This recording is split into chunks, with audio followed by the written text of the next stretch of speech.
Boa noite, pessoal. Vamos continuar com o nosso conteúdo de cálculo 2. Integrais duplas e iteradas sobre retângulos, ou seja, determinar integrais de funções que dependem de duas variáveis, no caso x e y, né? As letras que a gente mais utiliza, mas integrando essas funções sobre regiões retangulares, sobre retângulos, tá? Que é o caso mais simples que nós temos. Depois a gente vai ver também essas definições sobre uma área qualquer, não simplesmente uma área retangular. Okay? Integrais duplas. Consideremos uma função f de x, y definida em uma região retangular R, onde essa região retangular R é dada por x variando de A a B e y variando de C a D. Ou seja, é essa situação que nós teríamos aqui. Tá? Esse retângulo R aqui representa a nossa região R, onde x, né, ou seja, em relação ao eixo x, os valores vão estar variando de A até B, e em relação aos valores de y, nós temos uma variação de C até D. Então, é um retângulo de largura B menos A, né, porque vai de A até B, e altura D menos C, porque vai de C até D. Okay? Então, a ideia aqui é obter uma fórmula, uma ferramenta para integrar, né, obter a integral dupla da função f de xy sobre essa região aqui. Tá? Então, o que a gente faz? A gente faz o que é chamado de partição da região R. Tá? Ou seja, a gente traça várias retas aqui, ó, perpendiculares, paralelas ao eixo x e paralelas ao eixo y. Né? Se é paralela ao eixo x, então automaticamente é perpendicular ao eixo y. Tá? E se é paralela ao eixo y, automaticamente é perpendicular ao eixo x. Por isso que às vezes eu falo paralela a um eixo ou perpendicular ao outro, porque acaba tendo o mesmo significado, ok? Então, a primeira ideia é essa, pega a região R e particiona ela. Então, particionar significa cortar ela aqui por várias retas, de tal forma que essas retas sejam paralelas aos eixos coordenados, ou seja, aos eixos x e y. Quando é feito isso, a gente vai obter vários retângulos aqui, tá? Então, quanto mais retas a gente utilizar aqui, mais retângulos nós vamos obter. Né? Ou seja, se a gente aumentar infinitamente o número de retas colocadas aqui, então vamos aumentar infinitamente o número de retângulos obtido aqui. Ou seja, o número de retângulos vai tender ao infinito. Okay? Esses retângulos formam, que eu já mencionei, uma partição dessa região R. Cada retângulo possui largura, que a gente vai estar chamando a largura de ΔX, tá? Para cada retângulo, a altura ΔY. Com isso, a área desses retângulos vai ser calculado pelo produto ΔX, ΔY, né? Ou seja, largura vezes altura. Para formar uma soma de Riemann sobre R, escolhemos um ponto xkyk no késimo pequeno retângulo, multiplicamos o valor de f nesse ponto pela área ΔAK e somamos os produtos. Tá? Ou seja, obtemos essa expressão aqui. Então, vocês devem lembrar da soma de Riemann aplicada a funções de uma única variável, né? Que é lá do cálculo 1. Né? A ideia lá original de integral, de obtenção de área de uma figura plana, de uma região plana, a gente usa o conceito lá de integral. Integral definida e integral iterada. Tá? Então, o mesmo conceito da soma de Riemann que nós tínhamos lá do cálculo 1, aqui também vai ser estendido para o cálculo 2, ok? Então, nesse caso aqui, para que a gente forme essa soma de Riemann, o que a gente faz? Depois de particionar da região R, escolhe-se um determinado retângulo, no caso esse aqui em destaque, tá? Que é o retângulo aqui de largura AXK e a altura AYK. Tá? E dentro desse retângulo escolhemos um ponto. Esse ponto aqui de coordenada XK, YK. Então, escolhe-se um ponto qualquer dentro desse retângulo. Tá? E multiplica-se o valor de f nesse ponto, ou seja, determina a f de xk, yk, qual que é o valor de f avaliada nesse ponto, né? Que é equivalente à altura desse ponto lá no espaço tridimensional, e multiplica por ΔAK, onde ΔAK representa a área desse késimo retângulo escolhido aqui. Tá? O ΔAK é o AXK vezes o ΔXK vezes o ΔYK, tá? É a área do retângulo obtido aqui. Então, esse SN aqui representa a soma de todos esses produtos, tá? A soma dos produtos da função f avaliada no retângulo vezes a área daquele retângulo. Tá? Então, se imaginemos lá que nós tenhamos aqui n retângulos, então a gente teria que fazer n somas, né? Ou seja, cada parcela aqui a gente vai tomar com k variando de 1 a n. Então, k quando for 1, a gente vai ter um certo retângulo, pega a largura, a altura e a f em um certo ponto aqui. Quando k for igual a 2, então a gente vai ter um segundo retângulo, avalia a f em um ponto desse retângulo e multiplica pela área dele. E assim a gente vai somando todos esses produtos. A norma de uma partição P, representada por essas duas barras, né, o módulo de P, é a maior largura ou altura de qualquer retângulo da partição.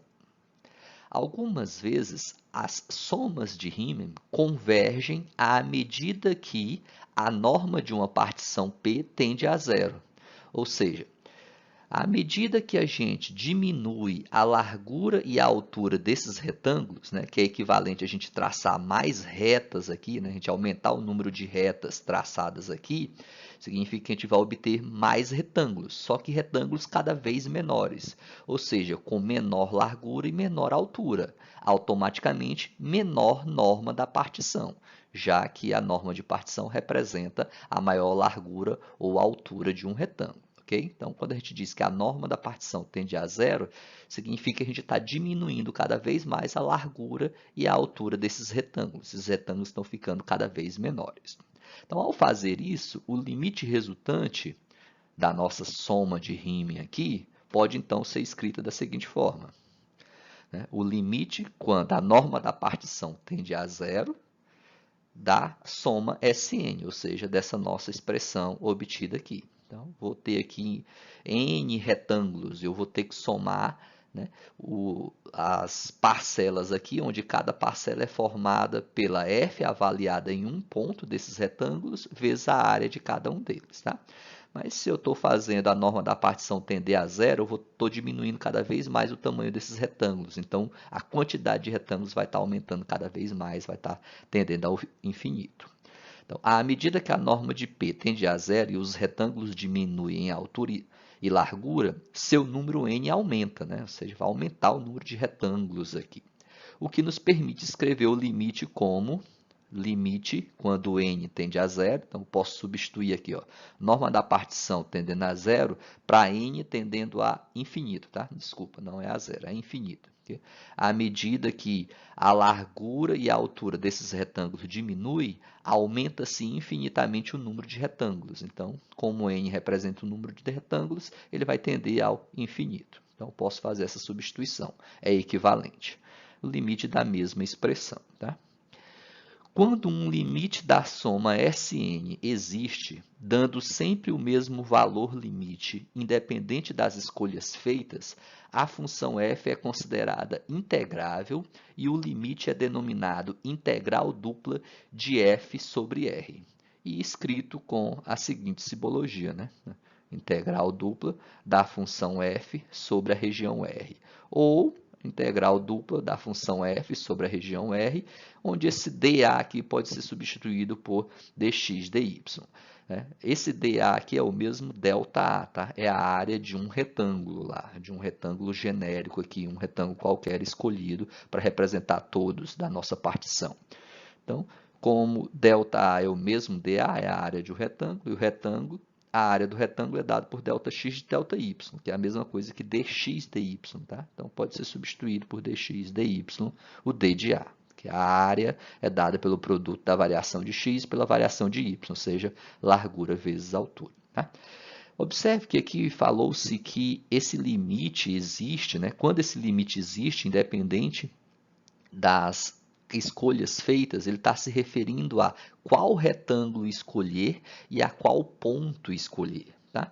Como você vai aumentar infinitamente o número de retas estabelecidas aqui, o número de retângulos vai tender ao infinito. Então, não vai importar qual retângulo você escolha como parâmetro, tá?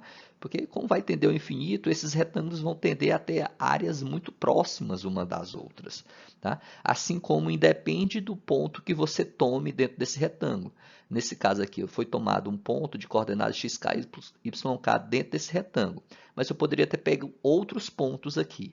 Mas cada vez que esse retângulo ficar menor, eu vou ter menos pontos para escolher lá dentro, né, desse retângulo. Então, esses pontos vão estar muito próximos uns dos outros. Então, a f avaliada em cada um deles vai dar um valor muito próximo. Tá? Por isso que a gente define integral dupla como essa soma dos produtos das áreas de cada retângulo pela f avaliada em um ponto naquele retângulo. Tá? Ou seja, nesse caso aqui, a gente vai ver até na nossa próxima definição, que a integral dupla também pode ser interpretada como o volume de uma região que está sobre essa área aqui. Tá? Um sólido que tem como base essa região R. Ok? Vamos continuar aí com os conceitos. Como mencionado no slide anterior, as integrais duplas também podem ser interpretadas como volumes de alguns sólidos. Tá? Quando f de xy é uma função positiva, né, ou seja, toda vez que você avaliar a função f nos pontos xy, todos os valores resultantes forem positivos em uma região retangular R no plano xy, podemos interpretar a integral dupla de f sobre R como o volume da região sólida tridimensional sobre o plano xy, limitada inferiormente por R e superiormente pela superfície Z igual a f de xy. Ou seja, a parte de cima do nosso sólido vai ser limitado pelo gráfico da função f. Tá? A soma Sn, ou seja, as somas de Riemann, assim se aproxima do que queremos chamar de volume total do sólido. E definimos esse volume como sendo o limite das somas de Riemann, a soma estabelecida no slide anterior, que é equivalente à integral dupla da função f avaliada sobre a região R, né? Desde que a f avaliada em todos os pontos dessa região R seja sempre positiva. Tá? Isso aqui é uma condição necessária para que a integral dupla seja interpretada como volume de um sólido. Ok? Onde ΔH tende a zero quando n tende a infinito. Né? Ou seja, as áreas dos retângulos lá, do késimo retângulo escolhido, tende a zero quando n tende ao infinito, porque a gente vai ter infinitos retângulos lá. Okay? É o que a gente teria aqui como interpretação desse gráfico aqui. Né? Então, supõe que essa parte de cima aqui, ó, o telhado aqui, né? Parte de cima do nosso sólido é justamente a nossa função f de xy, que ele está chamando de z, né? Z igual a f de xy. Então, essa parte de cima aqui é a nossa função z, e a parte de baixo aqui, ó, que vai ser um retângulo, lá no plano xy, nós vamos ter um retângulo lá atrás, tá? Uma lateral lá atrás e outra aqui que a gente dá para ver na frente. Okay? Então, essa ideia de usar o volume, a integral dupla como volume, o que é feito no final das contas? Né? É um cálculo de limite, tá? No qual a gente usa essa definição, essa notação de integral dupla. Então, é escolhido lá no nosso domínio da função, ou seja, lá no plano xy, um pequeno retângulo, né? Esse retângulo lá de área delta AK, né? Ou d de A, ou d de x, d de y, né? A gente pode fazer essa substituição.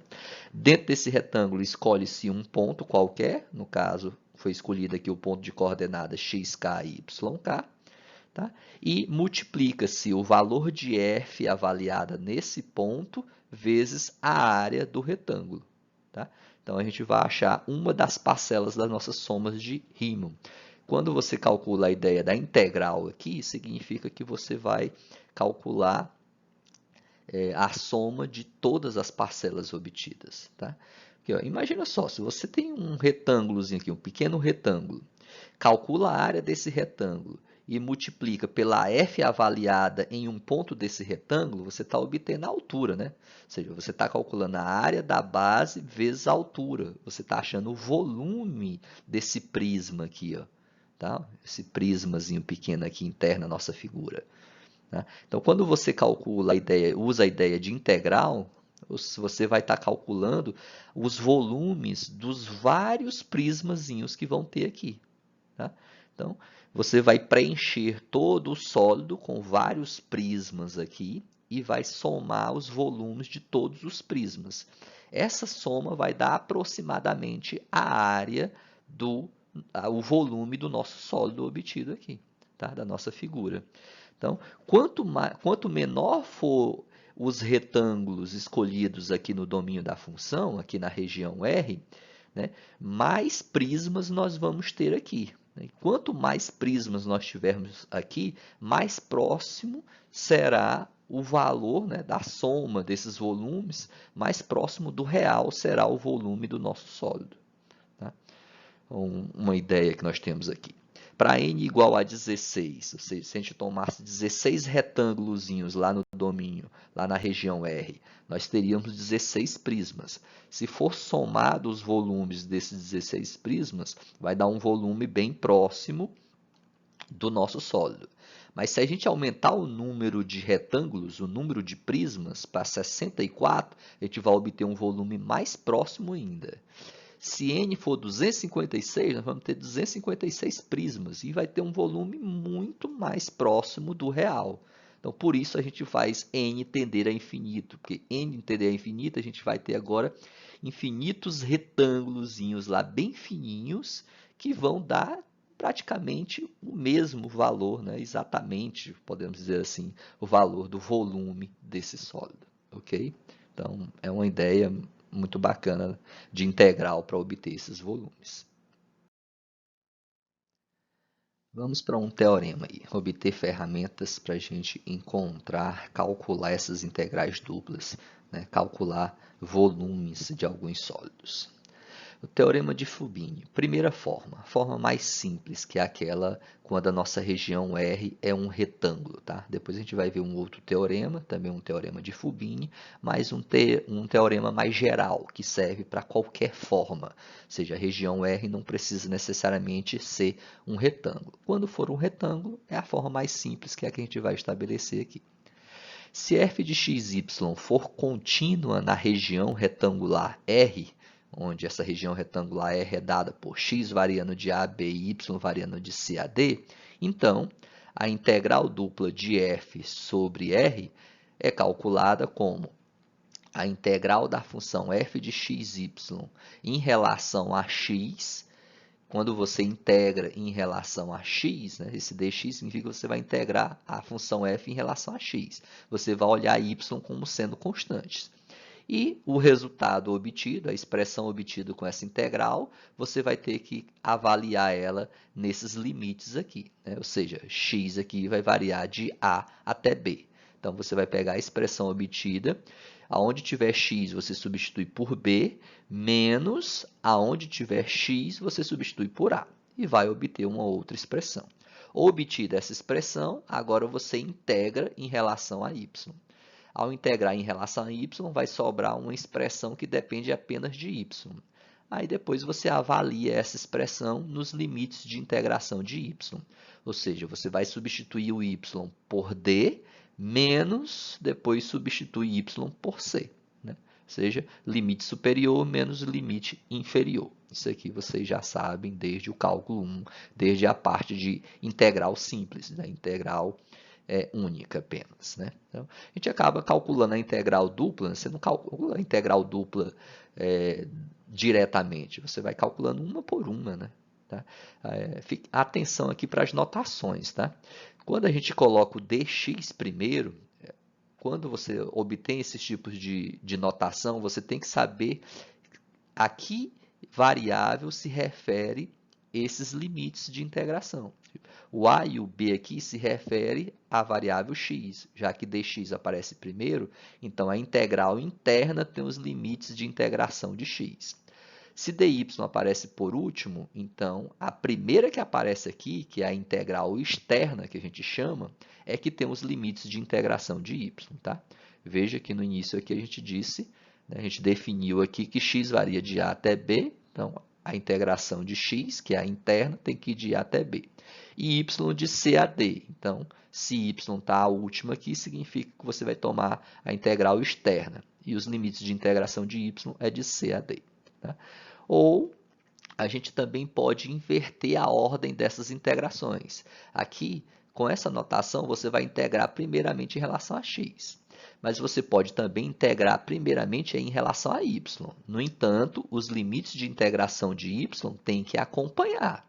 Ou seja, se dy aparece primeiro, então você vai integrar primeiro em relação a y. Então, esses limites de integração aqui, ó, da integral interna, tem que ser os de y, de c até d. O dx está aparecendo por último. Então, se você está deixando o dx por último, então só no final é que você vai integrar em relação a x. E os limites de integração de x tem que acompanhar ele, ou seja, tem que ficar aqui na integral externa de a até b, que é as variações de x. Tá? Ou seja, o teorema de Fubini fala que tanto faz você integrar primeiro em relação a x ou em relação a y. Tá? Você escolhe lá a melhor forma que você achar. No entanto, cuidado com os limites de integração. De x acompanha a integração de x, os limites de integração de y acompanham os de y. Okay? Muita atenção para esse tipo de situação. Tá? E essas integrais são chamadas de integral iterada, né? Ou repetida. No caso, que a gente vai integrar duas vezes, né? Vai repetir essas integrações, né? Mas não necessariamente da mesma forma, porque serão provavelmente expressões diferentes. Um exemplo para a gente montar essas integrais. Vamos ver um caso particular aqui. Suponha que desejemos calcular o volume sob o plano, né? Ou seja, abaixo do plano z igual a 4 menos x menos y. Né? Lembra que z aqui faz o papel da f de xy, tá? Então, a f de xy é igual a 4 menos x menos y. Sobre a região retangular R, onde x varia de 0 a 2 e y varia de 0 a 1, no plano xy. Né? Então, a minha região R, a região do domínio da nossa função f é apenas essa região retangular aqui. Tá? Então, ele quer obter o volume do sólido que tem como teto essa função e como base, a parte de baixo dele, esse retângulo. Então, vamos ver graficamente aqui. Então, eu tenho aqui os eixos x, y e z. Tá? Isso aqui que está em verde já é o nosso plano, tá? Observe que o plano está passando aqui na marcação 4 do eixo x, na marcação 4 do eixo y e na marcação 4 do eixo z. Tá? Por essa equação aqui, ó, z igual a 4 menos x menos y, você obtém os pontos, né? Que é a equação geral do plano. Né? Você obtém os pontos onde o plano intersecta os eixos coordenados. Então, aqui já está graficado. Isso verde aqui, lembra que um plano ele é infinito, né? Se estende para cima, para baixo, para a esquerda, para a direita. Mas ele está cortando os eixos x, y e z nessas marcações. Vou até passar um triângulo aqui para mostrar isso. Né? Aqui é os locais onde o plano está intersectando os eixos x, y e z.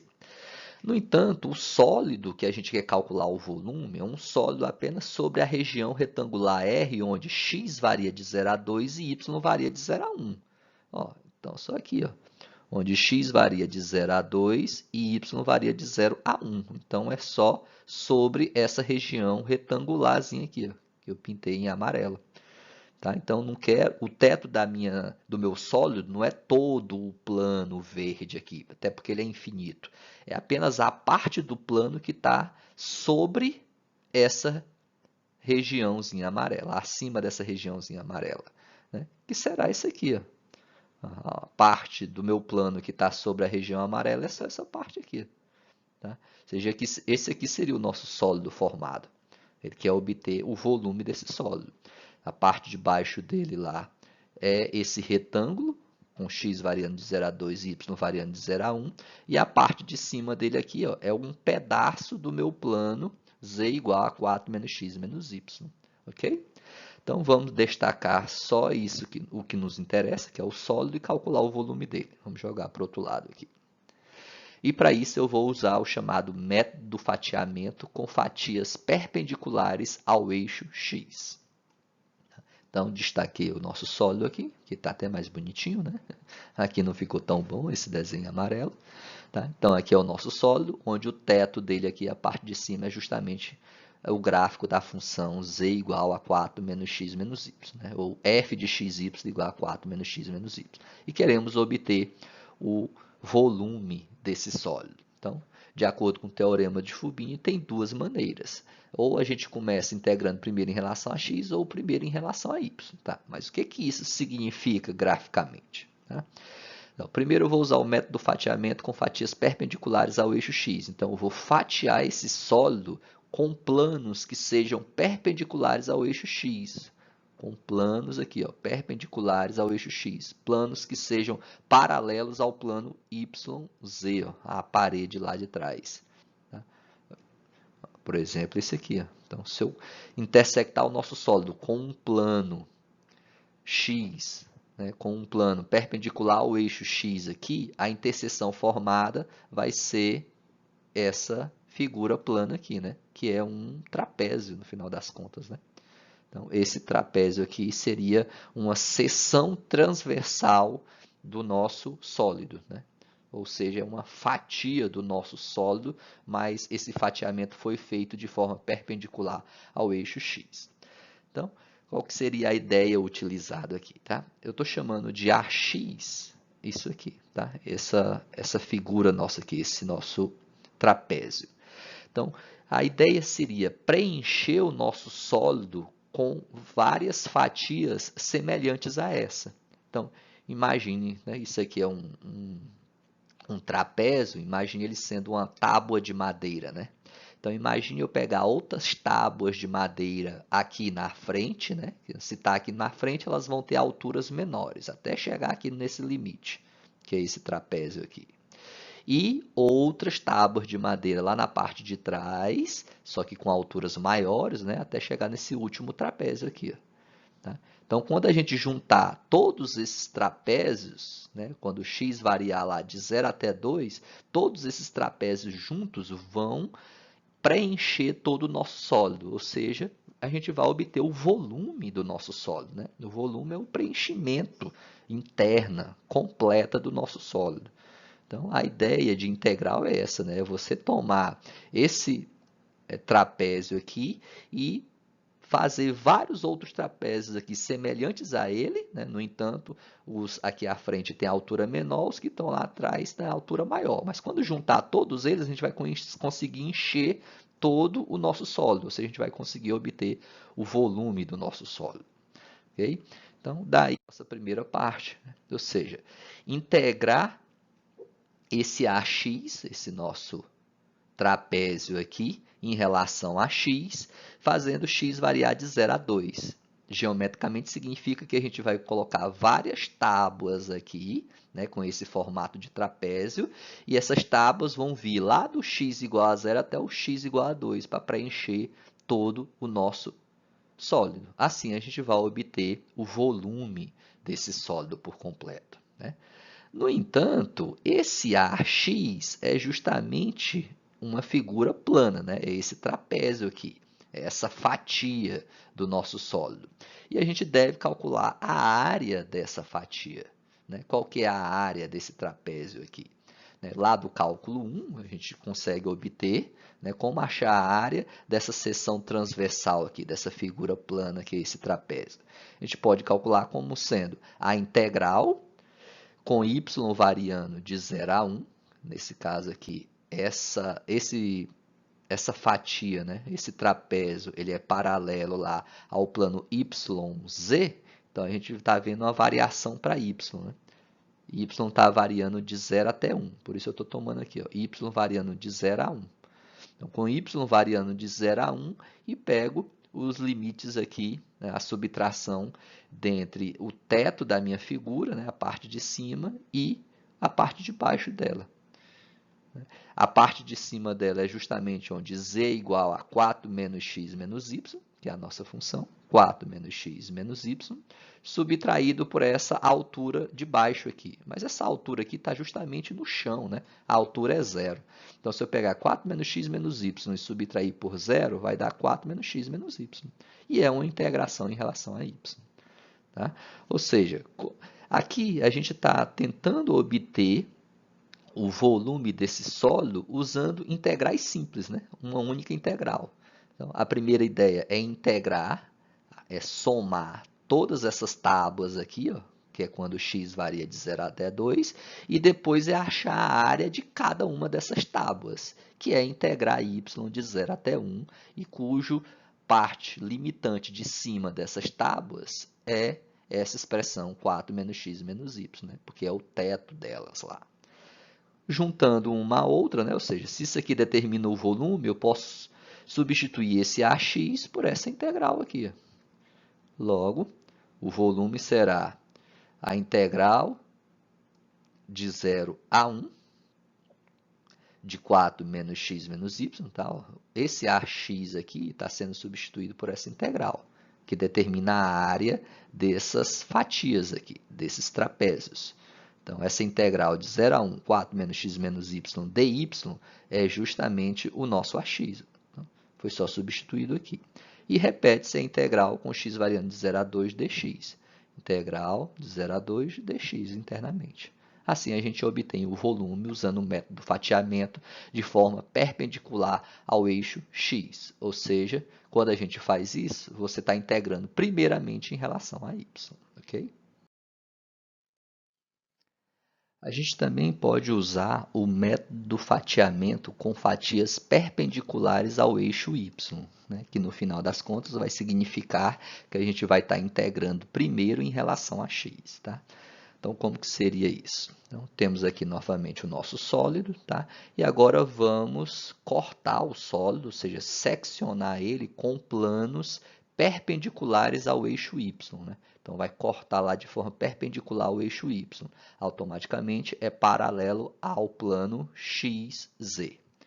Então, seria essa fatia aqui, né? Cortar o nosso sólido com um plano perpendicular ao eixo y vai formar essa figura plana aqui, que também é um trapézio, certo?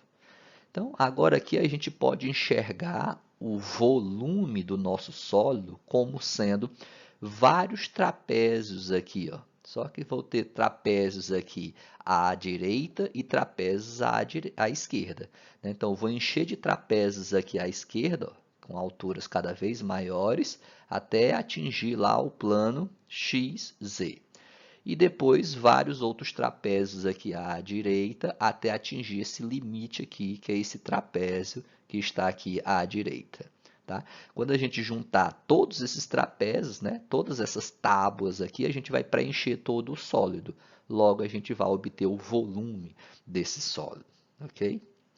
Então, nesse caso aqui, em seguida, né, a gente tem que obter também a área de cada uma dessas tábuas, de cada um desses trapézios, e a área vai ser determinada justamente pela integral, onde x varia de 0 a 2, da nossa função, né, que na verdade o teto menos a base. O teto é 4 menos x menos y, menos a base, que é 0. Então, fica 4 menos x menos y, dx. Esse é o nosso AY. Então, esse AY aqui, que é essa integral, representa a área de uma dessas tábuas. Só que a gente tem que fazer essas tábuas percorrer, né, de y lá de 0 até 1. Então, a gente tem que integrar de 0 até 1 em relação a y também. Então, vou integrar. Né? O volume do sólido é a integral das tábuas lá, ó, do AY em relação a Y, onde Y varia de 0 a 1. Ou seja, eu vou encher de tábuas aqui paralelas a essa já colocada, né? E tábuas que estão lá de Y igual a 0 até Y igual a 1. E esse AY é justamente a área de cada tábua. E como que se calcula a área de cada tábua? É a integral com x variando de 0 a 2, de 4 menos x menos y, ou seja, o teto menos a base, em relação a x. Então, o volume é essa expressão substituindo o AY, que é essa outra expressão. Então, no lugar desse AY, eu vou colocar essa integral. Então, vão aparecer duas integrais aqui. Só que a primeira integral aqui é justamente em relação a x, já que a gente traçou fatias perpendiculares a y. Tá? Ou seja, aqui mostra como a gente consegue montar as integrais para obter os volumes. E a gente pode fazer isso tanto em relação a x, primeiramente, como em relação a y. Ok? Vamos para exemplos. Vejamos o nosso exemplo aí. Calcule a integral dupla da função f de xy dA sobre a região R para f de xy igual a 100 menos 6x² y e a região R sendo uma região retangular onde x varia de 0 a 2 e y varia de menos 1 a 1. Tá? Solução. Esse aqui seria o gráfico da nossa figura, tá? Não é obrigado vocês desenhar o gráfico, tá? Pelo menos para esse exemplo aqui, não seria obrigado fazer o gráfico da nossa função, até porque tem muitas funções aí que são bem complexas, o gráfico delas não é tão simples, tá? Mas eu só estou colocando o gráfico aqui para a gente ter uma interpretação gráfica disso, tá? Que é calcular a integral dupla dessa função nessa região é equivalente a achar o volume desse sólido aqui, né? Esse sólido que tem como base um retângulo, que no final das contas é um quadrado, né? Porque x varia de 0 a 2, então a largura é 2, e y varia de menos 1 a 1. Então, o comprimento do nosso retângulo aqui também é de 2 unidades de medida. Então, 2 por 2 é um retângulo que, na verdade, é um quadrado. Tá? E cujo teto, cuja parte de cima do nosso sólido, essa é o gráfico da nossa função f de xy. É essa superfície z aqui, que é 100 menos 6x² y. Okay? Então, pelo teorema de Fubini, o volume é dado pela integral dupla da f de xy dA sobre a região R. Que, levando para o nosso caso aqui, né, eu vou integrar primeiro em relação a x. Né? Integrar, como eu botei o dx primeiro aqui, então significa que eu estou optando por integrar primeiro em relação a x. Se eu vou integrar primeiro em relação a x, aqui eu coloco a minha expressão da função f, que é 100 menos 6x² y, dx, e a integral interna eu coloco as variações de x. Aqui x varia de 0 a 2. De 0 a 2. E o dy, como eu deixei por último, então significa que essa primeira integral, que é a integral externa, vai conter os limites de integração de y. E aqui, na nossa pergunta, y varia de menos 1 a 1. Então, de menos 1 a 1. Tá? Então, agora é só integrar a nossa expressão primeiro em relação a x. Então, você olha y como sendo uma constante. Né? Então, vai ficar a integral de menos 1 a 1. Aí, como eu já vou calcular a integral em relação a x, então eu já não repito mais esse símbolo de segunda integral aqui, tá? Porque eu já estou aplicando a definição de integral. Né? Vamos integrar essa expressão aqui em relação a x. Integral de 100 em relação a x é 100x, porque 100 é uma constante, né? Menos a integral de 6x² y em relação a x, como é que a gente faz, né? Você pega o termo que tem x, soma uma unidade na potência e divide todo o termo por essa mesma potência. Então, se eu somo uma unidade ao 2, vai ficar 3. E divide tudo por essa potência que é 3. Então, vai ficar 6x ao cubo y dividido por 3. Tá? Lembra que o y é visto como constante, por isso eu repito o y, conservo ele. Tá? Então, vai ficar 6x ao cubo y sobre 3. Dividindo 6 por 3 vai dar 2. Por isso ficou menos 2x ao cubo y. Tá? E esses colchetes aqui para representar os nossos limites de integração que a gente vai substituir agora. Né? O x estava variando de 0 a 2, então coloca aqui, ó, x de 0 a 2. Em alguns casos nem precisa botar x, coloca só o 0 aqui embaixo, o 2 lá em cima, já é uma simbologia usada. E repete o dy porque você ainda não integrou em relação a y. Dx não repete mais porque você já integrou. Essa expressão aqui já é o resultado da integral em relação a x. Tá? Só falta substituir os limites superiores e inferiores. Então, você vai tomar essa expressão e substituir o x por 2, menos, em seguida, você pega essa mesma expressão e substitui o x por 0. No entanto, quando você substituir o x por 0 aqui, vai zerar os dois termos, né? Então, essa subtração por 0 não vai adiantar de nada, né? Não vai alterar nada. Então, é equivalente a só substituir o x por 2 aqui. Ao fazer isso, nós vamos ter 200 menos 16y. Repete o dy e os limites de integração a y, porque a gente ainda não integrou em relação a y. Agora sim, a gente vai integrar em relação a y. Okay? Então, integrando essa expressão em relação a y, vai ficar 200, fica 200y, e 16y vai ficar 16y ao quadrado sobre 2. Né? Integrar y em relação a y, você tem que somar uma unidade na potência e dividir por essa potência. Como a potência de y aqui é 1, então vai ficar 1 mais 1, que dá 2. E divide tudo por 2. 16 dividido por 2 dá 8. Então, menos 8y². Colchetes e coloca os limites de integração, que é o de y variando de menos 1 a 1. Né? Observe que aqui ele não botou o y. Né? Aqui ele botou x e aqui ele não botou y. Significa que tanto faz você colocar ou não. Tá? Só que você tem que saber a quais variáveis se refere isso aqui. Tá? Aqui ele não colocou porque só tem a variável y, então não tem como você fazer confusão. Quem você tem que substituir por menos 1 e 1 é o y. O primeiro limite superior, que é 1, então bota 1 no lugar de y, vai ficar 200 menos 8, menos, depois bota o menos 1 no lugar do y, né? Que vai ficar menos 200, e aqui vai ficar menos 8, né? Porque menos 1 ao quadrado vai dar 1 positivo. Né? Então, fazendo as continhas aí, vocês vão chegar ao valor 400. Então, o volume desse sólido aqui, que tem esse teto e essa base, é de 400 unidades de medida. Né? Se o x e o y aqui fossem em metros, então nosso volume seria 400 metros cúbicos. Tá? E isso a gente fez integrando primeiro em relação a x. A gente poderia também ter feito calculando, né, primeiro integrando em relação a y. Né? Ou, se invertermos a ordem de integração, obtemos o volume. Né? Eu vou inverter a ordem de integração. Em vez de integrar primeiro em relação a x, eu vou calcular primeiro em relação a y.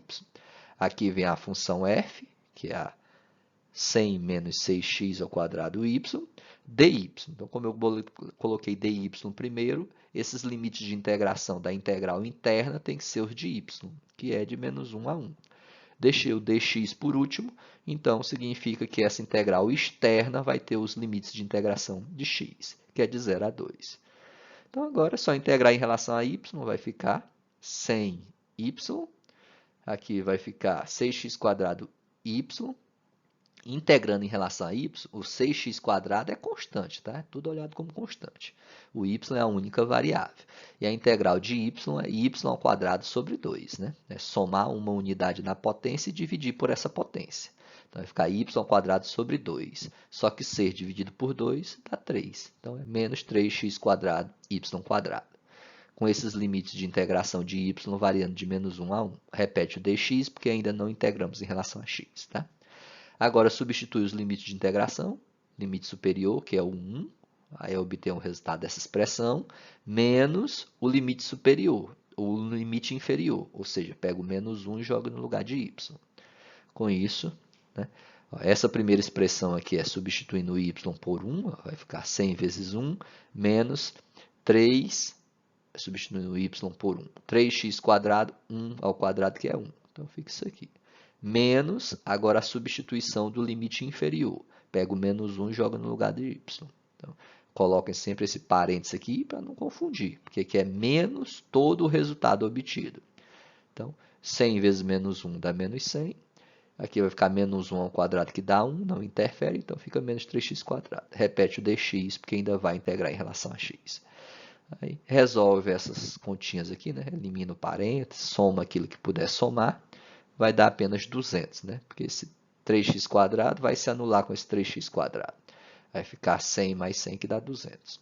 Integrando 200 em relação a x, vai dar 200x.